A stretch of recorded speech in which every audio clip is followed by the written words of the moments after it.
Passar para outro jogo da Sul-Americana, decisivo, que é o do Corinthians. O Corinthians já se garantiu pelo menos em segundo. Mas quem fica em segundo tem que disputar um mata-mata contra um terceiro da Libertadores. Então hoje, para o Corinthians, só a vitória interessa. Qualquer outro resultado que não a vitória contra o Racing em casa, o Corinthians vai ter que disputar esse mata-mata contra um terceiro de grupo da Libertadores. Então hoje é ganhar ou ganhar para o Corinthians se quiser avançar em primeiro. E a gente fez uma divisão assim dos jogos do Corinthians na Sul-Americana e dos jogos do Corinthians do Campeonato Brasileiro. São 6 de Campeonato Brasileiro e 5 de Sul-Americana. Na Sul-Americana, o Corinthians tem uma campanha boa, né, cara? Ele empatou fora de casa contra o Racing. Ele goleou o Nacional, 4-0. Aí ele perdeu do Argentino Júnior, que é a última partida do Cássio, fora de casa. Ganha do Nacional na volta e goleia o Argentino Júnior, né? São 3 vitórias, um empate e uma derrota. No Brasileiro, o Corinthians só conseguiu uma vitória, que é contra o Fluminense. Aliás, é a única vitória que o Corinthians tem contra times brasileiros da Série A em todo o ano de 24. Ele só ganhou do Fluminense em todas as competições que disputa contra times da Série A. Empatou contra o Galo, 0-0, empatou com o Fortaleza e perdeu 3 jogos, né? Juventude, Bragantino e Flamengo, os 3 como visitantes. Assim, a campanha no Brasileiro é ruim e a campanha na Sul-Americana eu diria que é ok, nada brilhante até o momento. E hoje o Corinthians pode mudar essa página na Sul-Americana. Ressalva, desculpa, Led, não pode falar. Que o nível dos times, dos rivais da Sul-Americana é outro, né? Nossa, eu não digo nem por nível de jogo, vou ficar só no investimento. Nacional do Paraguai e Racing são times pequenos dos seus países. Claro. Aliás, nessa tela estão todas as vitórias contra times da Série A do Corinthians no ano. Contra o Racing não ganhou ainda, mas contra o Nacional, contra o Argentino Júnior e contra o Fluminense. Em todo o ano, o Corinthians tem 3 vitórias contra times de Série A. Diria que Argentino Júnior é o ponto fora da curva pro bem ali, né? Porque as duas, né? Porque Racing, nem ganhou do Racing, mas Nacional e Racing são clubes de orçamento de Série B no futebol brasileiro. É uma semana tensa para o Corinthians, porque esse jogo de hoje é decisivo. Sábado joga contra o Botafogo em casa, na Neoquímica. Se ele tropeça, ele pode entrar no Z4. Nesse momento ele só não está no Z4 por uma questão de saldo de gols contra o Fluminense. O Fluminense está, evidentemente, é provisório e esse jogo contra o Botafogo também ganha áreas decisivos sábado. Porque o Corinthians tem mais jogos, né, do que o Atlético Mineiro tem 5 e o Corinthians tem 6 jogos. Não, o Fluminense tem 6, tem mesmo nos jogos do Fluminense. Mas, gente, assim, eu acho que é o que pelo menos para mim, sempre se desenhou um campeonato de dificuldade, Brasileirão para o Corinthians, e tentar alguma graça aí nas Copas, especialmente a Sul-Americana. Essa questão de rebaixamento hoje, a gente fala porque é a posição na tabela, porque o que você mesmo falou, daqui a pouco o campeonato vai estar cheio de asterisco, um monte de jogo de times, principalmente os gaúchos com jogos atrasados. Mas eu acho que essa é a realidade do Corinthians. A realidade do Corinthians é mais sul-americana. Brigar por permanência na Série A e tentar beliscar algo aí na Sul-Americana, se conseguir, que não deveria ser, na minha opinião, nem a prioridade. A prioridade esse ano é terminar o ano na Série A. Porque é um ano, assim, está tão claro que é um ano de reconstrução, de uma reconstrução difícil, de duras penas, que a saída do Paulinho, ela vem para jogar mais luz ainda nisso. Com a saída do Paulinho, a gente olha para o elenco corintiano hoje, quem desse elenco já conquistou com o Corinthians? Sobram o Fagner, o Romero e o Maicon, que não joga mais essa temporada. O Corinthians foi, nos últimos anos, buscar referências do seu passado, e elas não trouxeram futuro para o Corinthians. O Paulinho é só mais um caso de vários jogadores que o Corinthians foi buscar, que brilharam no passado, e o Corinthians achou que trazendo eles poderia reconstruir uma trajetória vitoriosa, que ficou no passado, né? Nos últimos anos, o Corinthians não briga mais por protagonismo nas principais competições do continente. Então, assim, o Gil foi campeão brasileiro de forma brilhante em 15, o Corinthians foi buscá-lo em 19, não conseguiu ser o jogador que era, e nem o Corinthians era o mesmo que era em 15. Foi para o Santos, onde está muito bem. O Balbuena, que brilhou no título de 2017, no Paulista de 18, foi embora, voltou em 22, mal conseguiu jogar. O Fábio Santos, que foi monstruoso entre 2011 e 2015, né, um dos grandes jogadores da história corintiana, voltou em 20. Voltou para ser um jogador que tinha dificuldade pelas questões de idade, de não ter um grande reserva também. O Paulinho levantou a mão e disse: eu quero voltar, quero encerrar no Corinthians. Ele brilhou em 2011, 2012, voltou em 22, também jogou pouco, se machucou. Renato Augusto, que foi maestro brilhante em 15, voltou em 21. E quando conseguia jogar, ia muito bem, mas tinha dificuldade de ter sequência. O William brilhou em 2007, tinha um sonho de voltar para o clube que o revelou. O sonho foi frustrado por cobranças da torcida em rede social, ameaças, ele voltou para a Inglaterra. E o Jô também, campeão, artilheiro, em 2017, voltou em 20 e já saiu também em 22. Então o Corinthians foi buscar muitas referências do passado, não só entre os jogadores. O dirigente do Corinthians era o Alessandro, que era o capitão, campeão do mundo. Os técnicos, recentemente, Vanderlei Luxemburgo, Mano Menezes, todos eles com história no clube. Tentaram o Tite, não conseguiram. Fecharam com o Antônio Oliveira, fecharam com o Mano e depois com o Antônio Oliveira. Então foi um clube que ficou mirando muito o seu passado vitorioso para tentar olhar para o futuro e esse passado não trouxe futuro. Até a diretoria, que agora é nova, compõe um Corinthians que conhece pouco de Corinthians, assim, de dia a dia. É um time completamente novo, cara. É o desafio do Corinthians, é uma reconstrução. E uma reconstrução a duras penas, porque com a saída do Paulinho, por exemplo, você vai olhar as opções que o Corinthians tem para o meio campo e eu vejo um claro problema ali. Tem pouca gente para o setor corintiano. Para você pensar em 3 competições, Copa do Brasil, Sul-Americana, olha só, por exemplo, no meio campo, quem tem o Corinthians. O Ranieri, que já tem 25 jogos na temporada, o Fausto Vera, o Rodrigo Garro, o Breno Bidon, o garoto Guilherme Biro, o Igor Coronado, que chegou e está com dificuldade para ter uma sequência, o Matheus Araújo, moleque, e o Rian, moleque. Isso é o que o Corinthians tem hoje de disponibilidade no meio campo. 4 garotos, né? Sim. 4 muito jovens. Isso porque trouxe dois o Garro e o Coronado e achou o Bidon. Senão, começou a corresponder. A situação era mais difícil. E esse meio-campo que está previsto para hoje é um meio-campo com pouca intensidade, né? Garro, que é bom jogador, mas tecnicamente não tem intensidade. Coronado. O Corinthians ele parece um pouquinho perdido no conceito de futebol. A montagem de elenco também não foi das melhores. Está atrapalhada essa questão do futebol do Corinthians. Quando é um time que começa a olhar para trás, para tentar buscar em algum ídolo do passado, resgatar aquilo, alguma forma de fazer futebol, do futebol que dê resultado, é porque se perdeu nesse caminho. Então, acho que ficou claro que era o Corinthians sem intensidade no ano passado. Então vamos fazer um time novo, tirando quem não consegue entregar fisicamente, trazendo jogadores que entregam. Ficou com menos intensidade. Ficou com menos intensidade e falta jogador. A gente está vendo, falta ter 8 opções para o meio campo. É muito pouco, gente. Cara, pouco. eu trabalhei a gente tem 3 opções se a gente pegar ali no papel. Trabalhei no Corinthians, Flamengo e Corinthians. Paulinho jogou de titular aquele jogo. Ele não conseguiu participar do jogo. Um jogador com a intensidade que o Paulinho tinha, cara, ele saiu no intervalo. Então, cara, nenhum desses retornos... Coloca de novo na tela. O Corinthians mirou o que eles haviam feito lá atrás. Mirou a história. Mirou a história. Para tentar se reencontrar. Nenhum desses retornos foi brilhante, né? E insisto, também porque quando o Renato Augusto voltou, não era mais o Corinthians de 2015. Quando o Paulinho voltou, não era mais o Corinthians de 12.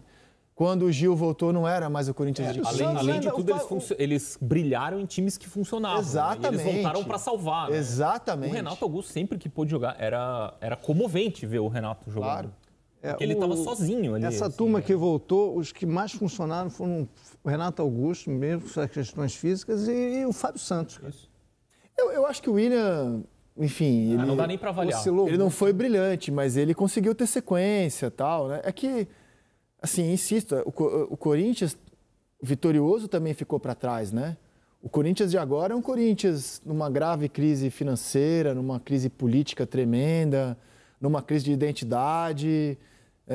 já não é de hoje, assim, né? O Corinthians brigou para nunca. O Corinthians escapou do rebaixamento ano passado na penúltima rodada, gente. Ele é goleado pelo Bahia 5-1 e ele escapa porque o Santos, no domingo, o Corinthians foi goleado na sexta e o Santos perde no domingo.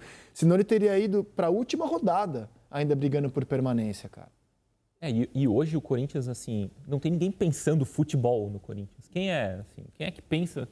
Não, o Fabinho foi para lá, o Fabinho Soldado. Sim, mas ele foi, assim, o Fabinho não é o cabeça das negociações, não é ele que... Ele não foi contratado para isso, inclusive. Né? O Corinthians tentou Alexandre Matos, tentou Rodrigo Caetano, acabou ficando o Rubão, que era lá da política do Corinthians. Hoje até o Rubão saiu. O Rubão saiu, então tá vago. Então, é isso que eu estou falando, assim. Começa o ano com o Mano Menezes, troca porque o Mano se indispõe com o elenco inteiro. Todo o processo é confuso, assim, no Corinthians. Até hoje, o Antônio Oliveira parece não ter respaldo, assim. Olhando de longe, assim, a sensação que dá é que cada jogo ele vai ficando mais fragilizado e a cada entrevista coletiva ele está mais irritado. Assim, os sinais que o Corinthians emite são todos muito Corinthians que mostra fragilidade desde o início do ano, né? Politicamente. Aliás, há bastante tempo, né? Mas se a gente pegar o recorte dessa temporada, politicamente, dentro de campo, quando a gente vê esses resultados do Corinthians na Série A, no Brasileirão, e na Sul-Americana, não é por acaso. É porque a Série A exige um nível técnico maior, um nível físico maior, um jogo mais intenso, um time mais organizado em campo, um time já com certa identidade. O time que não tiver isso na Série A vai sofrer, a gente percebe isso. E é por isso que o Corinthians sofre tanto na Série A. É sempre contra times da Série A, são jogos de superação que o Corinthians faz. Tem que se superar. Tem que ser na superação física, tem que ser na garra, na vontade. São elementos importantíssimos. Mas isso não faz o time sair desse cenário tão complicado. Eu vejo o Corinthians numa crise de identidade, de entender qual é o conceito de jogo, qual é o plano de futebol que tem que desempenhar, qual é o padrão de jogador que quer, qual é o tipo de futebol que quer desempenhar. E a saída do Cássio e agora do Paulinho, eu acho que você vai perdendo referências que conhecem muito bem o clube nos bons e maus momentos, né? Para a chegada de um time novo, que vai criar a sua história aí no clube, né? E o Paulinho, essa história eu conheço bem. O Paulinho, ele pediu para voltar. Ele estava sem clube, ele falou assim, eu quero voltar, eu quero encerrar. O Corinthians prontamente falou assim, cara, é o Paulinho, né? A gente vai dar um jeito aqui, vem, volta. A história, infelizmente, não foi bem sucedida, ele teve 2 lesões graves, mas é um jogador gigante na história do clube que se despede hoje e falou o seguinte. Felizmente, os ciclos chegam, né? Uns se encerram, outros se iniciam. E essa decisão, né, foi pensada com a família. E eu acho que a palavra, né, mais correta é gratidão. Por tudo que o Corinthians me proporcionou, por tudo que o Corinthians me transformou de ser um jogador de seleção brasileira a chegar a clubes europeus. Então eu devo uma boa parte da minha vida ao Corinthians, porque é o clube que eu amo, que todos sabem disso, é um clube que a minha família é apaixonada. Então, assim, e o Corinthians, como eu brinco, Corinthians é uma cultura. Para estar aqui você tem que entender o que é a cultura que se chama Corinthians. E eu entendi ao longo desses anos, né? Então, infelizmente, chega esse momento de despedida que é ruim, porém eu olho para trás e enxergo de que eu dei o meu melhor com essa camisa. A provável, sem dúvida, né? Paulinho, como eu já disse, é um jogador que está na história do clube. Fala-se que ele pode ir para o Grêmio agora, que não é o Grêmio fim da carreira negado, dele. Mas eu não tenho essa informação. Chegou-se a discutir isso. Eu não tenho essa informação. Ele entendeu o Corinthians, mas eu lembro do Paulinho chegando, vindo do Bragantino, assim, um jogador tímido. Olha só. Entrando como lateral direito. O Mano Menezes que trouxe. Mano Menezes, isso. A estreia dele foi como lateral direito. Ele entra contra o Flamengo, no jogo que o Corinthians é eliminado da Libertadores. Eu cobri o Corinthians. Teve uma passagem importante pela seleção. Na época, ele era um Zé Ninguém, assim. Paulinho, inclusive, assim, Paulinho, quem é Paulinho? Quem é Paulinho? E assim, ele é um Paulão, né? Cara, e a passagem dele na seleção foi boa. Muito boa. Ele jogou, foi titular, enfim, muito titular boa. Na Copa de 2014, aconteceu o que aconteceu, mas enfim, ele jogou 56 jogos pelo Brasil, fez 13 gols.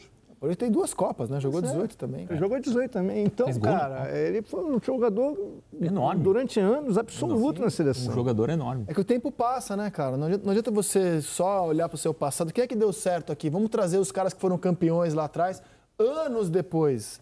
Essa política do Corinthians não foi bem sucedida. E o Paulinho, especificamente, sempre dependeu muito da capacidade física dele, né? De estar em vários lugares do campo, tal. O Paulinho, sem essa capacidade, é outro jogador, né?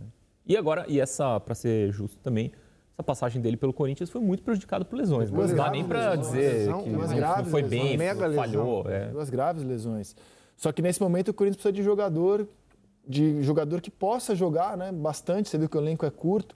E o Led estava comentando sobre a falta de intensidade. Na provável escalação do Corinthians, vamos debater mais sobre isso.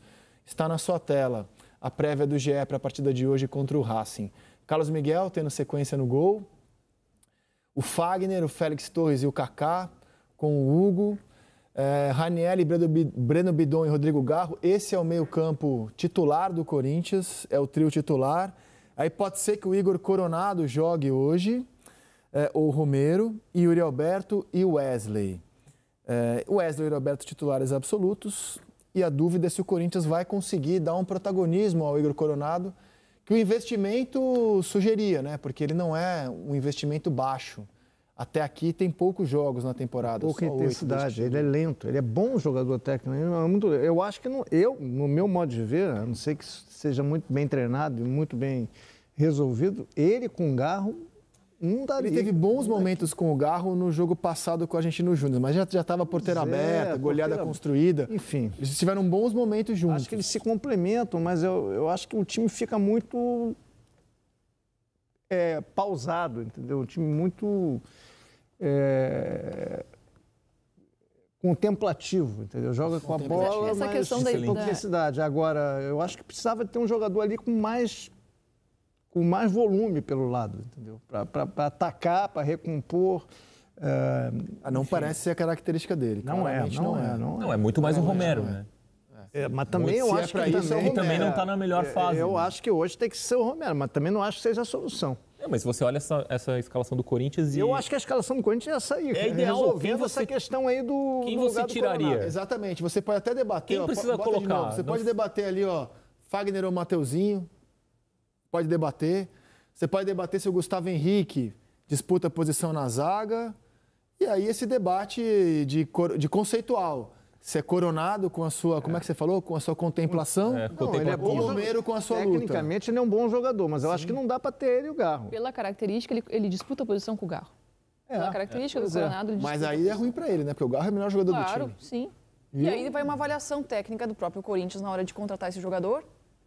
Porque se a ideia era compor um meio-campo com o Garro, então o Coronado não tem as características para fazer esse meio-campo, para compor esse meio-campo, na minha opinião, de um Corinthians que não tem uma sustentação para a ocupação de espaço necessária para ter dois jogadores assim em campo. E vamos partir do princípio que o Wesley daqui a pouco vai ser vendido. É um jogador inevitável. De venda total. Inevitável. E aí, qual vai ser o jogador de velocidade do Corinthians?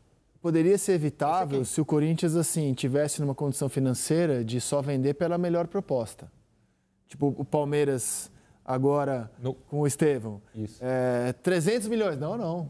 Pode pagar mais. Paga mais, ainda fica um ano com o cara. Exato. Consigo negociar até 363 milhões.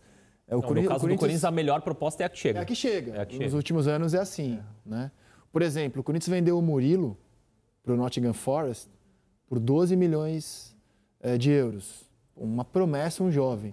O Fabrício Bruno, de 28 anos, está saindo por 13,5. O Flamengo está conseguindo vender melhor o Fabrício Bruno, que é um jogador de 28 anos. Sem revenda possível? Sem revenda, por um jogador que tinha 18 anos na época da venda.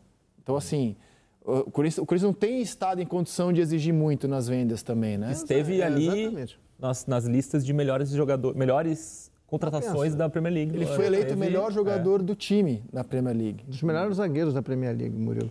Imagina o Wesley sai no meio do ano. Quem é o jogador de escape do Corinthians? Vai ter que contratar. É um mosquito. Vai ter que contratar. Agora, para um time que tem uma dívida de 2 bilhões de reais, você sempre fica na dúvida. Você vende o jogador e abre mão de um titular para trazer receita, ou você segura porque tem um time forte, garantia de que você não vai perder receita com eventual má colocação e rebaixamento. É uma equação sempre difícil. E no caso do Corinthians tem pouco argumento esportivo. Fica aqui, a gente vai ganhar Libertadores. Fica aqui que vai valer a pena, vai ser legal. Espera mais um pouco. Assim, o time quem tá lá quer ir embora. O clube tem que se reconstruir uma hora, né? Uma hora o clube tem que retomar um caminho vitorioso, né? Não sei quando nem com quem será. Uma hora tem. E é uma surpresa grande o Racing estar brigando pela liderança, né, cara? Se esperava o Racing uruguaio, esse é o Racing pequeno. Sim, o Racing genérico, o Racing sem torcida, o Racing pequeno do Uruguai é uma surpresa enorme. O Racing está brigando pela liderança. Total. E não o Argentino Júnior, né? É um time com menos tradição do que até o Nacional do Paraguai em competições internacionais. Não tem tradição nenhuma, surpresa, assim. Né? Era para ser o Nacional ou o Argentinos. Era para ser o Argentinos Júnior, né? O grande rival do Corinthians. Era para ser o Corinthians, né? Bom, de toda maneira. Depois era para ser o Argentinos Júnior. Depois o Nacional do Paraguai e depois o Racing. O Corinthians ainda tem a possibilidade do playoff, né? Sim, se ele ficar em segundo, ele vai para o play-off. O Corinthians já está matematicamente garantido. Já está pelo menos no play-off. Pelo menos no play-off. Aliás, segunda-feira vai ser o sorteio. É segunda? Segunda-feira agora, tanto da Libertadores quanto da Copa Sul-Americana. Eu perguntei para a Conmebol, me responderam hoje que os grupos de Inter e Grêmio em cada competição, no caso do Grêmio é o grupo C, né, da Libertadores, vai ser lá com C1 e C2. Porque os jogos, ainda haverá jogos pendentes desses grupos. Então não vai ser possível saber contra quem o Grêmio vai jogar, caso se classifique. Então vai ficar lá pendente como C1 e C2, a mesma coisa no grupo do Inter da Sul-Americana. O Racing, fenômeno, cara. O Racing ganhou os 2 jogos contra o Argentino Júnior. Na Argentina foi 3-0 para o Racing. E em casa foi 2-1. Fenômeno. Essa campanha do Racing é inexplicável. E é incrível como a gente não consegue ter um debate mais otimista com o Corinthians, né? Assim, você vê o debate, você sai pessimista. Mas você não consegue dar uma palavra de otimismo para o Corinthians. Eu lembro que tem o Pedro Henrique, mas o Pedro Henrique é outro que chegou e não funcionou até agora, né? Agora não. E o noticiário do Corinthians extra-campo todo é surreal, né? assim. Mas as coletivas do Antônio Oliveira tem... Que assim, o extra-campo não respinga? Respinga, sim. Respinga. As coletivas do Antônio Oliveira, ele está sempre muito nervoso. Sim. Sempre combatendo demais. Então, mostra talvez que ele está sob muita pressão, está chegando algo. Respinga, eu acho que respinga o que tem por fora, o que tem de crítica. Não foi hoje, eu tentei aqui se a mesa teria uma mensagem otimista. Se tem um pouco de otimismo, tá ali no Yuri Alberto, né? 11 gols em 16 jogos, né? Não, talvez. Esses 3 jogadores, eu acho que eles estão mandando muito bem, cara. Verdade. O Daniel entrou muito bem no time. Verdade. O Garro joga pra caramba todo jogo e o Roberto tá vivendo uma ótima fase. Esses 3 aqui, junto com o Wesley, eles estão muito bem, inquestionáveis. São inquestionáveis. O goleiro tá muito bem também, o Carlos Miguel. Não tem problema de gol. O goleiro tá bem. É que é pouco para uma temporada com 3 competições. Falta identidade, né? Pouco. A gente não vê o coletivo. É pouco, não tem funcionamento, não tem mecânica. E com a saída do Paulinho, é mais uma reconstrução, assim. Agora é um elenco realmente com pouca história de clube, pouca bagagem de clube. O Flamengo joga